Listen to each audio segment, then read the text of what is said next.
এটা ষ্টেটত schedule tribe হ'লেও আন এটা ষ্টেটত এইটো নাপায়। যেনেকৈ আমাৰ বড়োসকলেই কাৰ্বি আংলঙতে ST পোৱা নাই, তেতিয়াহ'লে এই বেংগলৰ পৰা অহা, বিভিন্ন জেগাৰ পৰা অহা, কাশ্মীৰৰ পৰা অহা, এই বাংলাদেশৰ পৰা শিডিউল কাষ্ট কেনেকৈ ইয়াত শিডিউল কাষ্ট হিচাপে কেনেকৈ স্বীকৃতি পাব, সেইটো নাপায়। গতিকে সেইটো জানি শুনি তেখেতে কোৱাটো উদ্দেশ্য প্ৰণোদিতভাৱে কোৱা যেন লাগিছে। সেইটো আমি দুখ পাইছোঁ। তেখেতে মুখ্যমন্ত্ৰী হিচাপে সেইটো ক'ব নালাগিছিল, যাতে আমাৰ বড়ো আৰু বেংগলীৰ মাজত বিভ্ৰান্তিমূলক কথা কৈ পেলাই যাতে অৰাজকতা সৃষ্টি নহয়, সেইটো তেখেতে ক'ব নালাগিছিল। তে আমি দেখি আছোঁ আমাৰ মাননীয় মুখ্যমন্ত্ৰী ডাঙৰীয়া বহুত মানে ট্ৰাইবেল বিৰোধী কিছুমান পদক্ষেপ লৈ আছে। তেখেতে মই ভাবোঁ মাছৰ তেলেদি মাছ ভাজি আছে, মাছৰ তেলেদি মাছ ভাজি আছে। কেনেকৈ? যেনেকৈ আমাৰ বড়ো জাতিৰ হতুৱাই বড়ো জাতিৰ কেইজনমান ব্যক্তিৰ দ্বাৰা বড়ো জাতিৰ ধ্বংসৰ কাম কৰিছে, তেখেতে কৰি আছে।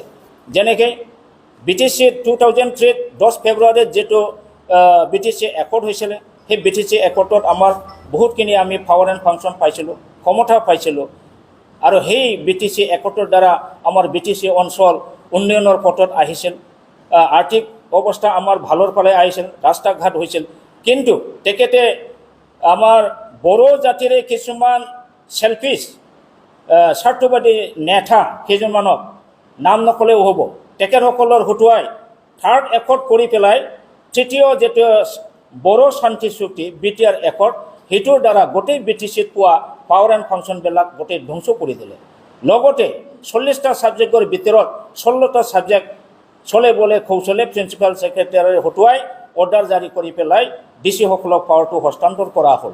এইটো কি বুজায়? এইটো মুঠতে ট্ৰাইবেল যিটো সেল্ফ অটনমি মানে BTC autonomous district council under 6 schedule, ইয়াৰ সকলো পাৱাৰ এণ্ড ফাংচন গোটেই এতিয়া দিশবোৰে লৈ যোৱাৰ পথাত আহিছে। এইটো কি বুজায়? এইটো ক'ব গ'লে ট্ৰাইবেল বা BTC বা ট্ৰাইবেলসকলৰ যিটো মানে অটনমাছৰ যিটো পাৱাৰ এণ্ড ফাংচন গোটেই ধ্বংস কৰিছে। এই একে ধৰণৰ কাৰ্বি আংলঙতো কিছুমান কাৰ্বি যিসকল BJPত আছে, যেনেকৈ তুলিৰাম ৰংহাং, তেখেতসকলৰ দ্বাৰা কাৰ্বিৰ বড়োলেণ্ড অটনমাছ কাউন্সিলত যেনেকৈ পাৱাৰ এণ্ড ফাংচন নষ্ট কৰিছে, ধ্বংস কৰিছে, তেনেকুৱা কৰিছে। ডিমা হাছাওতো তেনেকুৱা কৰিছে। এনেকুৱা এক্টিভিটিছটো আমি তেখেতক কৰি থকা আমি দেখি আছোঁ। আমি ৰাইজে ঠেলে ঠেলে সেইটো উপলব্ধ কৰি আছোঁ, আমি বুজি আছোঁ, আমি ভাবি আছোঁ, মনত আঘাত হৈ আছে যে সদায় কিয় ট্ৰাইবেল বিৰোধী এক্টিভিটিছ তেখেতে কৰি থাকে। যেনেকৈ আৰু এটা তেখেতে কেবিনেট ডিচিশ্যন লৈছে যে অসমত অসমীয়া ভাষা লিখিব বা পঢ়িব নাজানিলে অসমত চাকৰি নাপায়। এই বস্তুটো ডাইৰেক্টলি বড়ো ভাষাত এইটো আক্ৰমণ কৰা হৈছে, বড়ো ভাষা ধ্বংস কৰাৰ এইটো এটা পলিচি হৈছে। গতিকে এনেকুৱা দি এটাৰ পাছত এটা তেখেতে ট্ৰাইবেল বিৰোধী কামবিলাক কৰি আছে।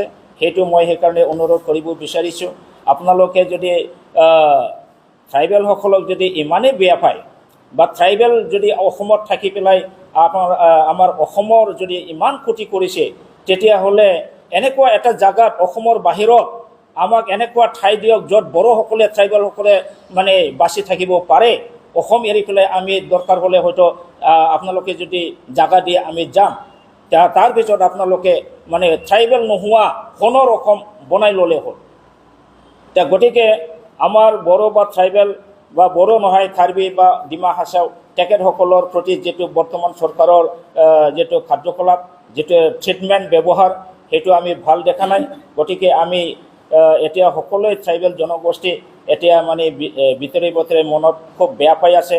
আৰু সেইকাৰণে আমি আজি ক'ব বিচাৰোঁ যে এনেকুৱা যদি BJP চৰকাৰে যদি ট্ৰাইবেল বিৰোধী কামবিলাক যদি কৰি থাকে, তেতিয়াহ'লে আমি নিশ্চয় সিদ্ধান্ত ল'বলৈ বাধ্য হ'ম যে যিমান ট্ৰাইবেল জনগোষ্ঠীৰ BJPত কাম কৰি আছে সকলোকে আমি BJP পাৰ্টিত ঠেক কৰি নিজা নিজা মানে জাগাত আহি ৰিজনেল পাৰ্টিসকলৰ লগত তেখেতসকলে কাম কৰক, BJPত ঠেক কৰক।